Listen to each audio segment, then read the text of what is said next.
انصار کے لیے ہے جو ابھی تک کلمہ نہیں پڑھے ہیں. اس کے آیت کا مفہوم یہ ہے کہ آپ کسی سے زبردستی کلمہ نہ پڑھوائیے، تلوار کے ذریعے، دولت کے ذریعے، لالچ کے ذریعے نہیں. جب وہ اللہ کو قابل کلمہ سمجھ لے اور اللہ کی توحید کو جان لے، پھر اپنی زبان سے کہے لا الہ الا اللہ، لا الہ الا اللہ. جب رسول کی رسالت کو پہچان لے، اس کی عظمت کو سمجھ لے، پھر کہے محمد رسول اللہ.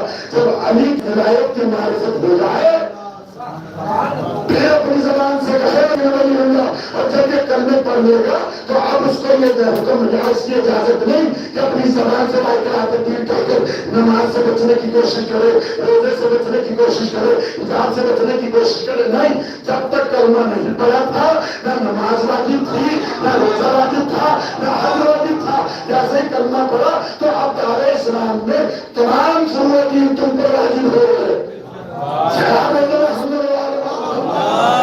صلی علی محمد وآل محمد. بھائی مولا کائنات نے کیا کہا؟ کلمہ پڑھ. کہا میں کلمہ تو نہیں پڑھ سکتا. کہا پھر ایسا کر جا اپنی جان بچا لے، ہماری جنگ تجھ سے ہے ہی نہیں، ہم تو اس سے لڑیں گے جو دین اسلام کا دشمن ہوگا، جو تلوار لے کر ہمارے مقابل آ جائے گا. اور تیسری بات یہ ہے کہ اگر تم یہ دونوں کلمہ نہیں کرتا تو پھر قتل ہونے کے لیے آمادہ ہو جا. قتل ہونے کے لیے آمادہ ہو جا. سمجھے کہ ہم نے تجھے جان کی امان دے دی، میں کہوں مولا آپ نے اس سے یہ کیوں کہا کہ تو جا اپنی جان بچا لے؟ تو مولا کوئی تو کہیں گے کہ تم نے قرآن نہیں پڑھا.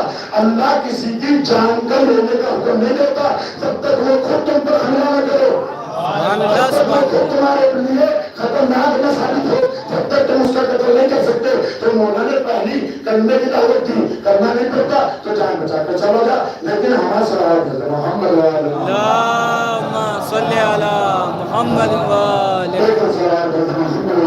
اللہم صلی علی محمد وآل صلی علی محمد وآل. تو مولا بتانا یہ چاہ رہے ہیں کہ دیکھو جسے اللہ نے زندہ رہنے کی اجازت دی ہے اس سے زندگی چھیننے کا حق کسی کو نہیں ہے. زیادہ کرنا چاہیے. جناب موسیٰ کا واقعہ اپنے ذہنوں میں محفوظ رکھیے گا. جناب موسیٰ کے مقابلے میں مقابل کون آیا؟ فرعون. تو فرعون کا دعویٰ کیا تھا؟